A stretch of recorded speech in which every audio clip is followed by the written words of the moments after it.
Ok, perfeito. Boa sessão. Muito bem. Boa tarde, sejam bem-vindos à primeira edição das entrevistas com inovadores realizada no âmbito do Sistema de Incentivos à Inovação na Gestão Pública e, neste caso, também no mês da inovação da Administração Pública, que celebramos neste mês de julho. O nosso objetivo com estas entrevistas é partilhar o conhecimento e as ideias de pessoas que em diferentes áreas trabalham com a inovação. E temos connosco o professor Miguel Pini Cunha, professor em liderança na Fundação Amélia de Melo, na Nova School Business of Economics and Economics, e personalidade que é subejamente conhecida do meio académico e empresarial, nacional e internacional, pelo extenso trabalho desenvolvido nas áreas das organizações, da gestão e da liderança. Professor, vivemos momentos de elevada complexidade, volatilidade e incerteza. E se calhar revivemos estas situações ao longo do nosso trajeto evolutivo enquanto humanidade. Mas certo é que a percepção que se tem hoje é que as exigências atuais são progressivamente maiores. Para fazer mais, para fazer melhor, para fazer mais rápido, para fazer com menos recursos, para fazer com mais inovação e impacto. Para corresponder a estes desafios, quer do presente, quer do futuro, devem os líderes também da administração pública desenvolver novas competências? Ora, antes de mais, boa tarde. Tenho muito gosto em estar aqui nesta nossa conversa. Eu julgo que sim, mas isto no fundo não é, no limite não é assim, tirando obviamente a circunstância específica da pandemia, que já tem muito que se lhe diga, no fundo o resto não muda assim tanto. Nós já usávamos muito aquele acrónimo do VUCA para descrever o mundo em que vivíamos e, portanto, há uma série de elementos que já aí estavam, nomeadamente a velocidade, a incerteza, isso já estava connosco, até porque parece-me que estamos e já estávamos a atravessar uma fase de mudança muito intensa, nomeadamente com a chamada digitalização da sociedade, e isso já estava a acontecer. O que acontece é que esse processo de mudança, que ele próprio já era bastante rápido, acaba por ser acelerado ainda mais com a pandemia, que nos obriga a meter mudança em cima de mudança. No fundo, o que eventualmente vai acontecer é que muitos processos que já estavam a ocorrer, eventualmente serão catalisados e, portanto, vão acabar por ser mais rápidos. E, por outro lado, há desafios que esses talvez não fossem tão óbvios e que se tornam mais óbvios. Todos passamos um pouco por isso, nomeadamente, e só a título de experiência pessoal, eu imagino que em milhares de escolas por esse mundo fora se andava a discutir a questão do ensino online, não é? E de repente passámos todos a fazer ensino online, não é? Se me perguntassem há 4 meses atrás, se nós, quando digo nós, as diferentes escolas, seríamos capazes de fazer esta transição tão rápida, a minha resposta seria que nem pensar, não é? E, portanto, acho que uma lição que todos retiramos daqui é que, se calhar, a principal condição, o principal estímulo para a mudança acontecer é mesmo a percepção de que tem mesmo de acontecer, não é? E, neste caso, o estímulo acaba por ser muito credível porque não é nenhum líder que nos está a dizer que é preciso mudar, não é nenhum político, não é nenhum dirigente, é mesmo a natureza, não é? E todos percebemos que podemos resistir a líderes e a decretos, isso tudo, mas à natureza é difícil de resistir, não é? Portanto, temos aqui um lembrete que às vezes muda e muda muito rapidamente. Eu próprio, nas minhas aulas de mudança, portanto, aquela ideia de que a mudança é difícil, gera muita resistência, etc. A maior parte do tempo mas agora até foi bastante rápida, não é? Vamos ver como é que vai ser agora a mudança de regresso a uma nova forma de normalidade que não seja um novo normal, mas isso, enfim, estamos aqui para ver, não é? Acho que ninguém sabe muito bem. Ninguém sabe. Temos que aguardar os próximos capítulos desta aguardar história. E ir fazendo, não é? No fundo, a mudança e a inovação somos nós que a fazemos, ou que não fazemos, não é? E, portanto, aguardemos, mas eu pensando naquilo que queremos que fique desta experiência, que obviamente tem muitas dimensões que não fomos nós que escolhemos e que provavelmente preferíamos não fazer, mas também há algumas experiências que eu acho que foram positivas e convém não nos esquecermos delas quando isto passar, não é?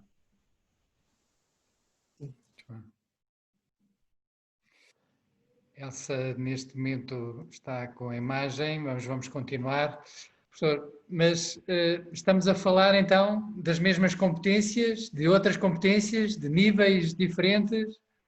Não, acho que, é assim, o mundo já antes da pandemia estava a mudar há vários anos e tal como eu referi, muito por causa da transformação digital. Aquilo que a evidência empírica mostra é que no mercado de trabalho nos Estados Unidos, e estamos a falar do mercado de trabalho em geral, há um conjunto de competências que são mais valorizadas do que eram no passado, que estão a levar à criação de emprego e que são mais procuradas e que talvez sinalizem um pouco o tipo de competências que nós vamos precisar no futuro, nomeadamente mais criatividade. Criatividade aqui não necessariamente no sentido artístico do termo. Criatividade é a capacidade de resolver problemas de uma forma nova e que, portanto, pode não ter nada de artístico no limite, como é evidente, não é? E competências sociais, ou seja, a capacidade de nos relacionarmos com os outros de uma forma que é produtiva e generativa. Portanto, isso já estava a acontecer. É provável que vá acontecer mais, até porque se há algo que nós sabemos sobre as novas tecnologias, nomeadamente sobre estas tecnologias digitais, é que um conjunto de funções que eram até aqui feitas por pessoas, trabalho relativamente previsível, rotineiro e programável, eu julgo que a tendência é para que seja feito mais por máquinas do que pessoas no futuro e, portanto, que competências é que nós precisamos?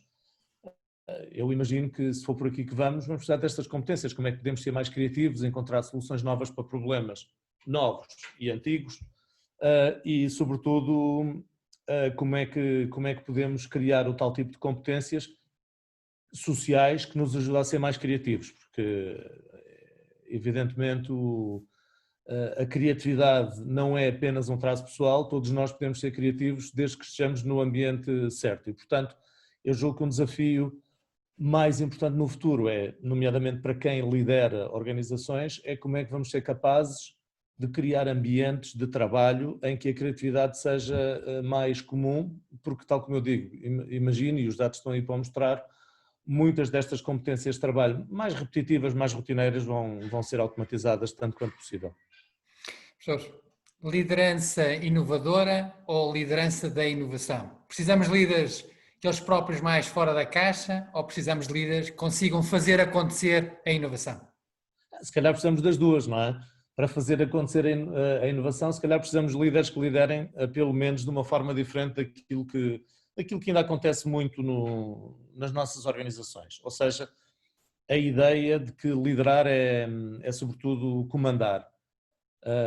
Todos nós costumamos dizer que uma coisa é liderar, outra coisa é comandar, mas eu julgo que ainda há muito comando nas nossas organizações e, portanto, precisamos de facto mais de liderança neste sentido de fazer crescer as pessoas e responsabilizá-las e orientá-las para objetivos e para a aprendizagem e acho que isto vai exigir competências que em muitos casos me parecem não estar tão desenvolvidas como podiam e se calhar deviam.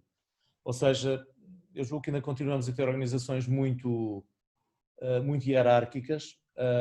Eu creio que um módico de hierarquia continua a ser necessário na maior parte dos sistemas, mas uma coisa é ter hierarquia para fazer as coisas acontecer, outra coisa é ter hierarquia que impede as coisas de acontecer e, portanto, acho que esta mudança é importante. Uma liderança para a inovação, para ser bem sucedida, que características ou que requisitos é que devem estar reunidos, professor, no seu entendimento? Eu diria que provavelmente esta capacidade de, por um lado, fazer aquilo que é preciso fazer, que não é sempre criativo e interessante e sexy, e por outro lado fazer aquilo que é mais interessante, que é mudar, fazer coisas interessantes, encontrar um sentido de propósito que nos ligue mais ao trabalho que fazemos, eu julgo que vai exigir sobretudo uma competência que é, imagino que seja difícil, mas que me parece crítica para as organizações do presente, mas ainda mais no futuro, que é a capacidade de articular exigências que são contraditórias, ou seja, por outras palavras, eu costumo chamar isto de liderança paradoxal, que é um tema que me apaixona desde há muito tempo e, portanto, eu aqui até citaria um autor que costumo referir muitas vezes, que é um dos meus heróis intelectuais, um professor de Stanford já falecido, chamado James March,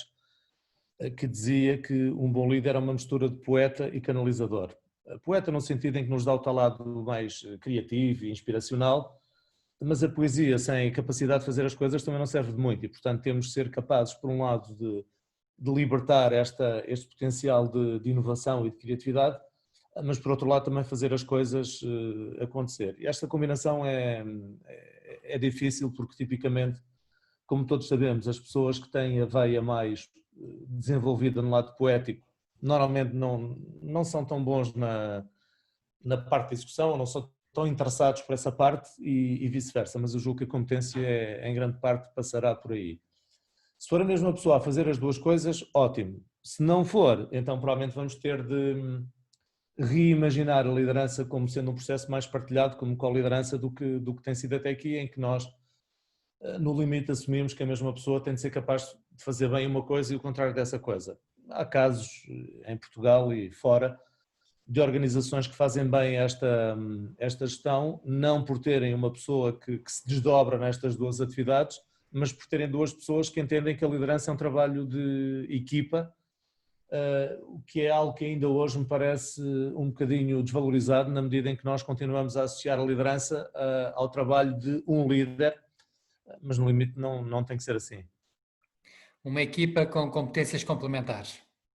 Sim, competências complementares e que no limite saiba tirar partido dessa diversidade para fazer crescer quer as pessoas que lideram, quer a própria organização. Eu já agora aproveito a oportunidade para dizer que esta forma de diversidade, que é uma maneira diferente de ver o mundo e de pensar, provavelmente é menos óbvio do que aquelas formas de diversidade que todos hoje assumimos, nomeadamente diversidade de género, mas não é menos importante, nem é menos fácil ou não é menos difícil de gerir do que outras formas de diversidade, ou seja, a nossa capacidade para compreender e ser capaz de trabalhar com pessoas que pensam diferente de nós, sem que nós queiramos impor a nossa maneira de ver o mundo e de trabalhar aos outros, porque a diversidade é fácil de proclamar, mas depois, na prática, muitas vezes eu não aceito tão bem outras maneiras de ver o mundo, de trabalhar, etc. Portanto, julgo que temos aqui também um desafio que é interessante, sobretudo, ou em grande parte, porque esta forma de diversidade nem sequer se vê. Portanto, eu não consigo vê-la, não tem expressão demográfica muitas vezes, a não ser eventualmente na área de especialização, mas eu julgo que vai ser crítica para juntar pessoas que têm competências diferentes, que veem o mundo de maneira diferente, que vão discordar muitas vezes por causa disso, mas que são capazes de ver nesta discordância uma fonte de crescimento e não só de conflito. Professor, esta entrevista vai ser observada, ouvida por vários quadrantes da administração pública, desde dirigentes em cargos superiores até técnicos superiores, assistentes operacionais. Quando pensamos numa questão prática como é esta, por exemplo, o que é que os líderes podem fazer com as suas pessoas, com as suas equipas e com a organização no seu todo, para, ao fim e ao cabo, aquilo que o professor há pouco estava a dizer, promover um ambiente que seja propício à inovação. Provavelmente não existem formas únicas, mas aqueles fatores que acharia que seriam fatores críticos para que, por ação de pessoas com responsabilidade destacada e também com atuação em matéria de liderança, pudessem suscitar esta forma de estar no trabalho. Falando para o caso concreto da administração, eu também trabalho no Estado e tenho muita honra em fazê-lo. Eu diria que o desafio é não nos deixarmos enredar de tal maneira na malha burocrática que é muito espessa, ao ponto de perdermos de vista aquilo que é essencial. E o que é essencial, eu diria em qualquer organização, mas por maioria da razão também nas organizações do Estado, portanto nós estamos aqui para para servir, acho que eventualmente a coisa começa no propósito. Qual é o nosso propósito? O que é que nós estamos aqui a fazer? E aquilo que me parece é que a primeira coisa para criar este tipo de ambiente, portanto eu imagino que é um bom sítio para começar, é pensar naquilo que estamos aqui a fazer. E aquilo que estamos aqui a fazer é menos a cumprir regulamentos e burocracias do que a servir os cidadãos. Obviamente, para servir os cidadãos é necessário cumprir a lei, mas mais importante do que a burocracia é, sobretudo, a maneira como podemos cumprir a nossa missão. Imagino que um hospital não existe para cumprir regulamentos, uma universidade não existe para cumprir regulamentos, o Estado não existe para criar a burocracia. Portanto, a primeira coisa é como é que podemos definir a nossa estrela polar, como por vezes é apresentada, e transformá-la naquilo que nos move no dia a dia. Portanto, eu julgo que a pandemia mostrou bem a importância de pessoas que trabalham em setores diversos da sociedade, muitos deles ligados ao Estado, no caso da educação, do ensino, no caso da saúde, e acho que a pandemia eventualmente tornou mais clara a importância do propósito. Eu julgo que por vezes, e isso é a queixa que ouvimos muitas vezes e que às vezes é justo, outras não, mas acho que é um desafio que temos todos, é como é que podemos ser justos e rigorosos e sistemáticos sem nos deixarmos enredar em teias burocráticas que são muitas vezes tão espessas, como eu dizia, que às vezes acho que se tornam até um bocadinho kafkianas, não é? Enfim, isto tem solução a este problema ou não? Enfim, é um problema para tentar resolver no dia a dia. Vamos precisar de muitos simplexes para nos simplificar a vida, não é? Portanto, modelo, desafios, condições, incentivo, reconhecimento, quando se introduz formas, processos, serviços que de alguma forma ajudam a servir o propósito, a servir o cidadão, a dar resposta às suas necessidades, à sua satisfação, que Sim. correspondem ao fim e ao cabo ou superam as suas expectativas. Sim, eu julgo que, já agora aproveito esta oportunidade para deixar aqui uma nota. A burocracia, e quando nós pensamos, eu diria, se perguntarmos a um português qualquer qual é a palavra em que pensam quando pensam no Estado, eu diria que provavelmente a palavra que vai aparecer mais vezes é a burocracia, não é? Sim. E acho que todos percebemos porque, que nós também todos vivemos no e com o Estado, não é? E portanto, por esta razão, a burocracia, não só no Estado, mas também em muitos outros setores, mas no Estado que aqui nos interessa neste momento, muitas vezes tem mau nome, mas a burocracia em si mesma não tem que ser uma forma de organização tão torturante como por vezes é.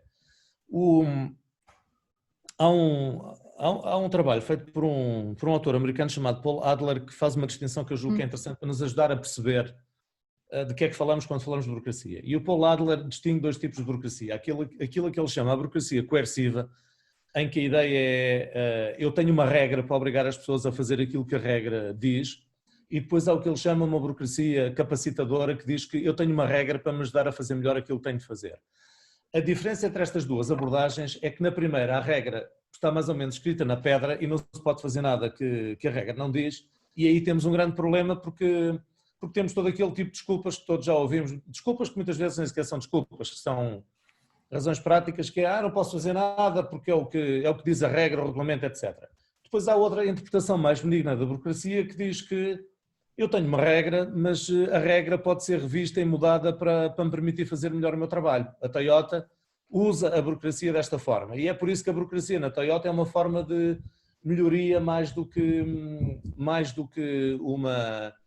uma forma de atrofiamento das pessoas. Eu pessoalmente acho que quando uma organização é demasiado complexa, e isto aqui tanto faz se é do Estado ou privado, é basicamente a mesma coisa, quando uma organização é demasiado complexa, torna-se impossível de perceber e de escrutinar. E, portanto, aquilo que me parece é que, sendo esse o caso, acabamos por ter situações tão complexas, tão rígidas, que a melhor maneira de lidar com o sistema é pensar pouco e obedecer muito, não é? Eu dou um exemplo. Aqui há dias li um caso da SAP, que é uma multinacional alemã de software, que a certa altura, para horror de um dos seus fundadores, descobriu que tinha não sei quantos mil KPIs. E aquilo que ele disse é, quando eu percebi que tínhamos estes milhares de métricas, eu fiquei muito assustado porque percebi que estávamos a obrigar as pessoas a meter o cérebro no congelador. E para aqui não interessa se é público ou privado. Quando eu tenho tanta métrica, tanta lei, tanta complexidade, é evidente que o melhor é não pensar muito e fazer o mínimo possível. Eu gostaria de acreditar que vai ser possível um dia ter um Estado com poucas regras, muita responsabilidade e em que eu tenho que seguir as regras, mas posso melhorar as regras e, no limite, explicar porque é que em alguma situação é melhor não seguir a regra. Justifico, assumo e, no limite, não sou penalizado se a ideia foi bondosa, não é?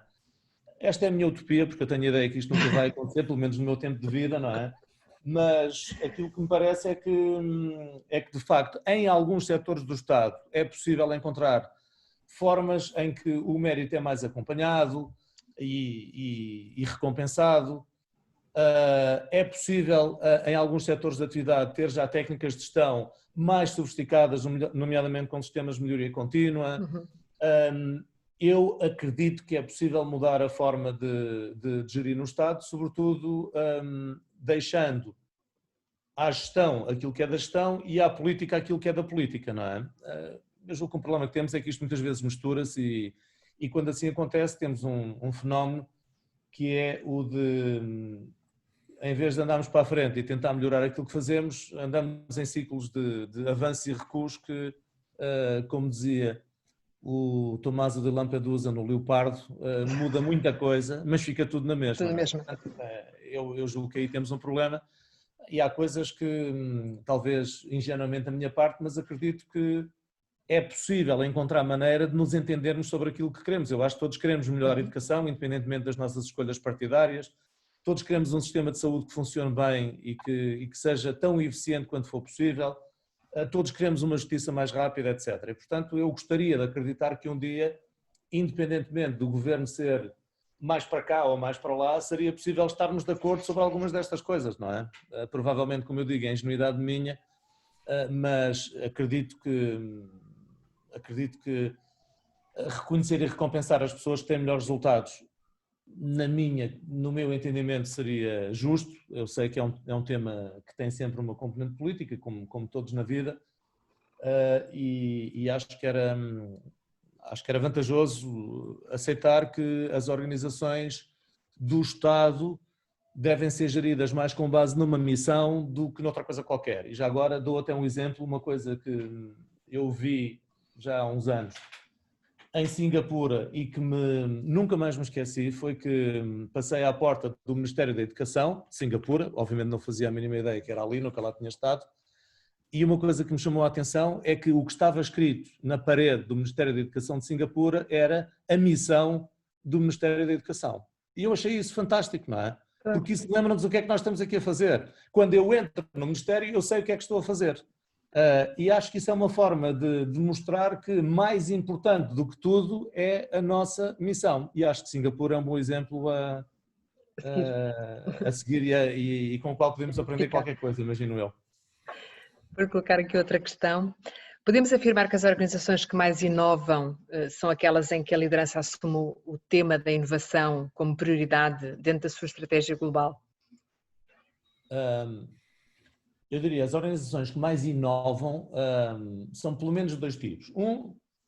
São aquelas organizações cuja estratégia assenta muito na inovação e, portanto, se eu não inovar, estou condenado a desaparecer porque não tenho outras vantagens competitivas. Se nós pensarmos em setores onde a mudança é muito rápida, eu julgo que todos reconhecemos algumas organizações que precisam de inovar porque senão rapidamente se tornam obsoletas. Há um outro tipo de inovação, julgo eu, que talvez seja menos visível, mais silencioso, mas que não me parece menos meritório, que é o da organização que inova porque permite às pessoas transformarem ideias e observações em fontes de melhoria. Ou seja, qualquer um de nós pode melhorar e não precisamos ser liderados pelo Elon Musk, não é? Até porque Elon Musk só há um, não é? Já está lá nas empresas do grupo dele e, portanto, não nos vai servir de muito. E, portanto, aqui a questão é como é que criamos organizações nas quais a tentativa de melhorar o sistema tem espaço para acontecer, não é penalizada e, desejavelmente, até é recompensada. E isso exige o quê? Que nós tenhamos da burocracia uma visão capacitadora e não coerciva. Porque enquanto a visão for coerciva e eu me arriscar a ser penalizado por tentar fazer qualquer coisa diferente, então aí de facto o melhor é não inovar coisa nenhuma e continuar a fazer aquilo que todos fizeram antes de mim e no limite, e voltando à questão que eu há pouco dizia da liderança para a inovação, no limite, se inovar é arriscado, o melhor é inovar pouco e se alguma coisa correr mal, dizer que eu só fiz o que me tinham mandado porque eu nem sequer tenho nenhuma responsabilidade por aquilo.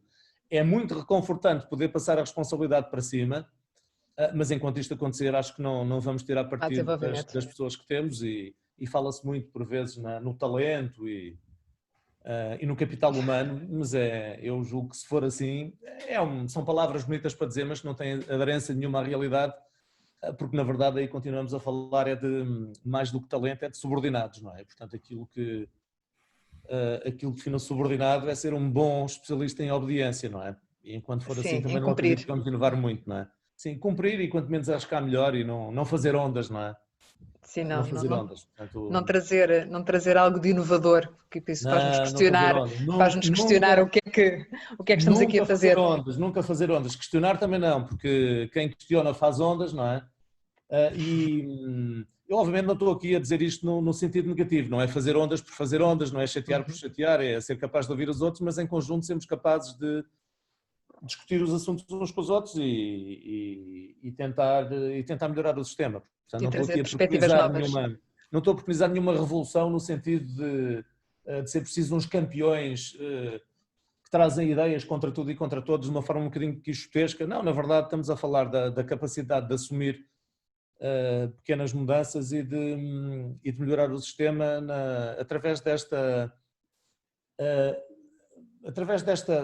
capacidade de responder às oportunidades que surgem no dia a dia. E, portanto, não as ignorar porque não há nada que eu possa fazer, porque não tenho espaço, nem sequer sei o que é de fazer com a ideia, etc. E este problema, obviamente, não é um problema do Estado, é um problema das organizações em geral. Não é? Portanto, não estamos aqui a falar de nada de muito diferente também. Já agora, se me permitem, também é por isso que todos, quando falamos de inovação, pensamos todos nos mesmos nomes, não é? Isto é uma coisa tão difícil, tão difícil de criar e de sustentar que a inovação é o Steve Jobs, o Elon Musk e o Jeff Bezos, etc. É difícil, há quem consiga. Eu prefiro, ainda continuo a preferir nesta inovação à Toyota ou com o Kaizen, que é todos nós podemos melhorar um pouco do sistema e se todos nós melhorarmos um bocadinho do sistema, talvez no final do dia não precisemos de nenhum líder iluminado para nos ajudar a perceber qual é o caminho, não é? Aliás, eu cada vez gosto menos da ideia de líderes iluminados, para dizer a verdade. E gosta cada vez mais de, professor? Gosto cada vez mais de cada um de nós tentar melhorar o seu bocadinho do mundo e de o fazer com os outros, não é? Portanto, aquela ideia de que eu posso estar muito sossegado à espera que alguém venha resolver o meu problema não me parece que seja uma boa solução. Temos-lo visto aí pelo mundo, portanto, os líderes salvadores da pátria, enfim, a mim cada vez me suscitam mais dúvidas e, portanto, acho que a pátria fica melhor entregue se cada um de nós, enquanto cidadãos, tentar fazer o seu caminho e respeitando a pluralidade, a diversidade e não querendo impor nenhuma visão aos outros, não querendo que as coisas sejam feitas de uma determinada maneira e em conjunto irmos descobrindo o caminho, sabendo todos onde é que queremos chegar. E é por isso que eu enfatizo tanto a questão da tal estrela polar, que é o que é que nós queremos, não é? Porque se não sabemos o que queremos,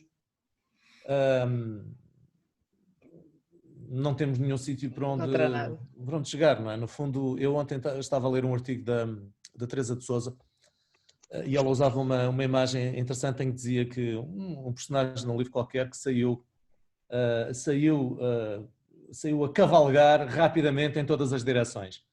E eu gostei muito da ideia de sair a cavalgar rapidamente em todas as direções, porque quem vai a cavalgar em todas as direções, obviamente não vai a cavalgar em direção nenhuma, não é? E a própria figura mostra quão absurdo isso é. Portanto, precisamos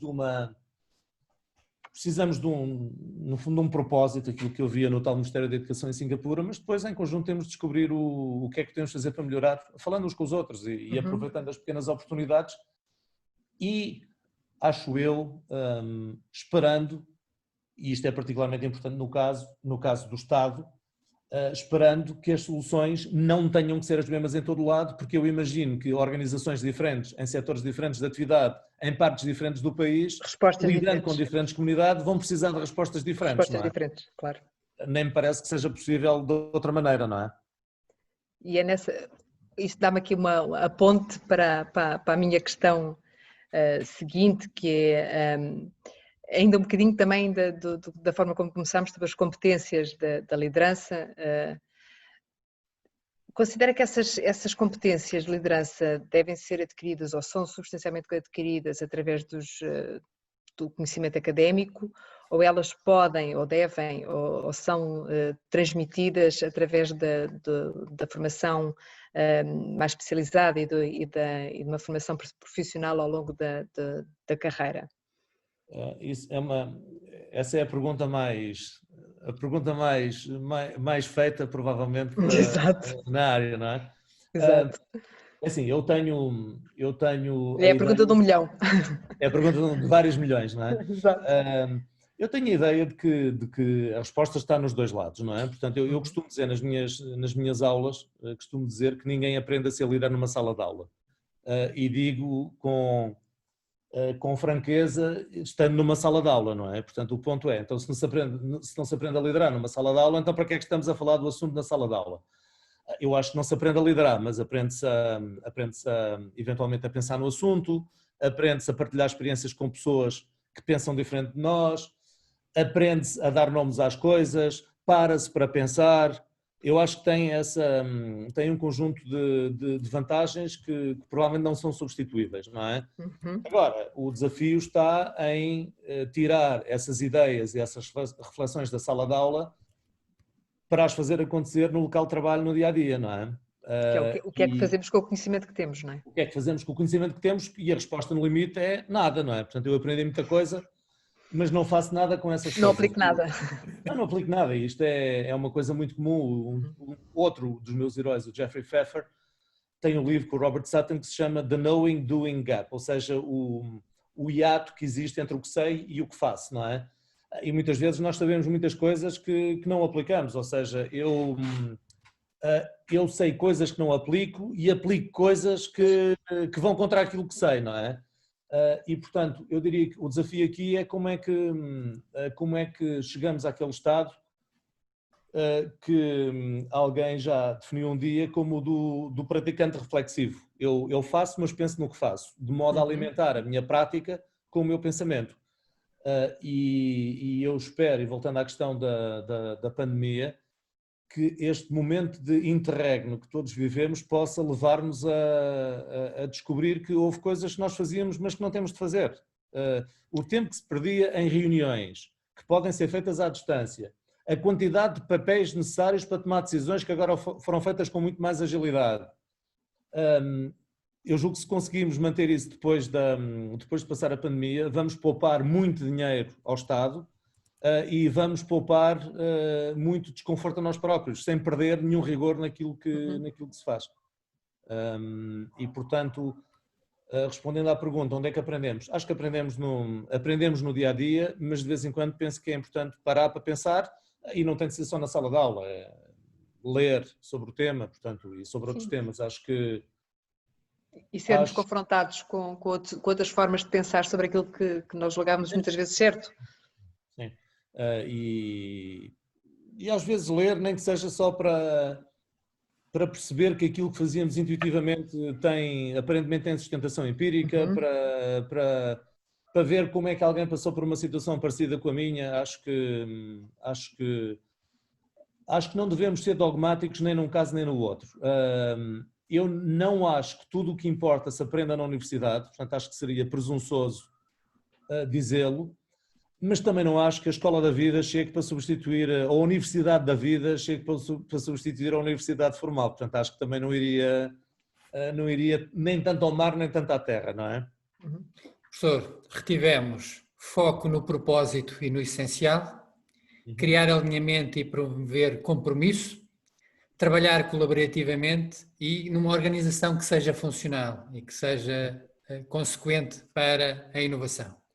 Estamos mesmo a terminar a nossa entrevista, mas gostaríamos de o fazê-lo com as suas últimas palavras naquilo que podem ser mensagens orientativas, inspiradoras, de desafio para aqueles que são os nossos ouvintes desta entrevista e que eles próprios possam sentir também motivados para desencadear inovação na sua entidade pública. Temos 1 minuto para esse efeito. 1 minuto. Então, eu espero não me enganar no nome, mas até em vez de dizer o que eu ia dizer, vou dizer o que alguém disse de maneira melhor do que eu.